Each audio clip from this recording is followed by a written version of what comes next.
You're telling me Riley Gaines is a sign of the times? Time out.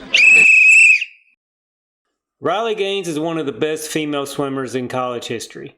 She was forced not only to swim with, but also to share a locker room with a male swimmer competing as a woman. Now, I imagine by now most of you guys are very familiar or are fairly familiar at least with the basics of this story, so I won't really go into those details any further. The experience, though, did make Riley, it forced her to make a choice. She had to decide, was she going to go with the flow so that she could continue her life? She has a degree now. She has a career that she's been working towards, not related to athletics or anything like that. I want to say it was maybe a veterinarian or something. I'm not positive. But she was moving on to different things, had a bright future ahead of her. Or she could listen to what her conscience was telling her, and she could fight to protect other women from having to go through what she had to go through, from having to compete against male competitors who had an unfair biological advantage, from having to be exposed to male everything, let's just put it that way, in locker rooms, and being told that they had not only to do this, but had to be happy about it and had to support it, or they were the ones expressing hate and bigotry. So which would she do? She decided to fight, and she has not had peace in her life since. She's a media personality now. She goes around doing talks, or at least tries to, on college campuses. And she's working for Outkick.com. And she's fairly successful. Now, I'm not, privy to any special insider information. I've just been watching Riley from afar. Her story is very interesting to me. The fight she's fighting is very interesting to me. So I've been keeping my eyes on it, from a distance like everyone else. However, we can make some observations from her story without having to know the intimate knowledge, the intimate details that make it up. So, like I was saying, Riley goes around and has speaking engagements at different college campuses and other public arenas. And she's considered to be very controversial now. An institute called Eventbrite even recently canceled an event that was scheduled with her, based on the controversy that it would create. There's been protests from college students on campus when she would come to speak.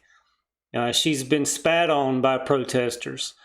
She was basically barricaded in a room for hours until the protesters could be dispersed, and she could be safely leave and go to the airport to continue her travels. So she's been through the ringer on this with somewhat violent protesters at events that she's had to go through. Now, what message is she delivering that elicits such a passionate response from these protesters? And what message is it that is so potentially harmful to college-age men and women that they shouldn't even have to hear it? She says men should not be able to compete against women in sports. How dare her? What gall and audacity! How can she want to maintain a level playing field in women's sports and not let men who have biological advantages compete? Now, hopefully, my sarcasm transferred through this camera and you picked up on it, because I was laying it on pretty thick. I wish that I was being honest with my statement there, though. That is exactly what she's being protested about. She's not preaching white power. She's not calling for the elimination of Israel, although that would probably not be controversial and would probably be supported by colleges like Harvard and some of these other ones. But that's a whole nother story. She's not even political. She's not pushing Trump or pushing Biden or pushing RFK Jr. or any of these other candidates, Vivek Ramaswamy, and I'm sure I said his last name wrong. She's just simply stating that men have biological advantages over women and therefore should not be competing with the women. And they definitely have biological differences, so they should not be sharing locker rooms with the women, exposing themselves to the females in the area, forcing the females to see them, etc. For this, she's being accused of peddling hate and bigotry. She has a good cause, and it is being called evil. This is how Riley Gaines is a sign of the times.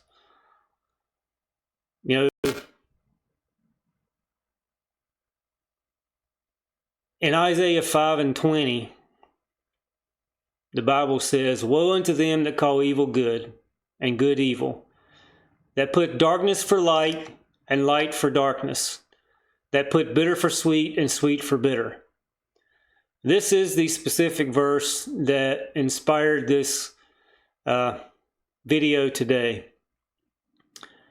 And it describes a lot of what is seen today. Everywhere we look, we see things that have traditionally been called good, now reviled as hate and bigotry. We see family values being described as homophobic and racist.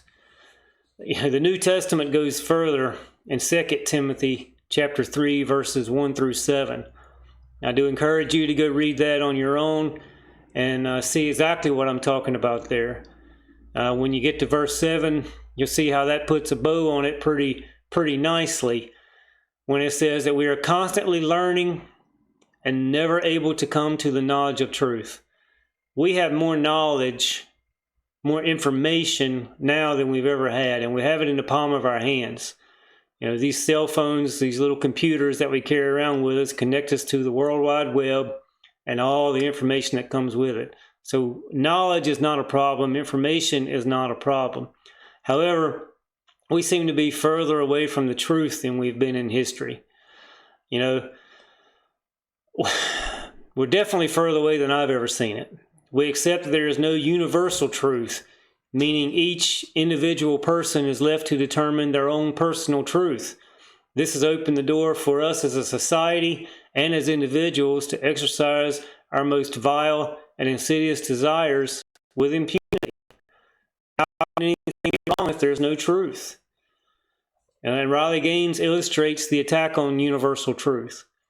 You see, God, He designed the human race to be male and female way back in the Garden of Eden when He made Adam in His image, and then He made Eve to be a helpmate to Adam.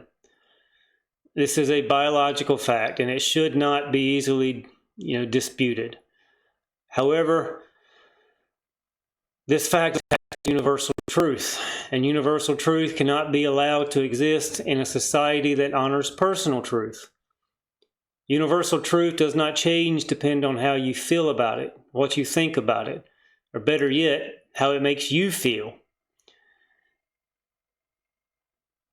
The truth doesn't fly in a society like we have today that is obedient to feelings above all else. If I've said it once, I've said it 1,000 times. Your feelings will lie to you. That heart is deceptive. It is a liar. It is wicked. It will take you down the wrong path almost every time. I say it. Who am I?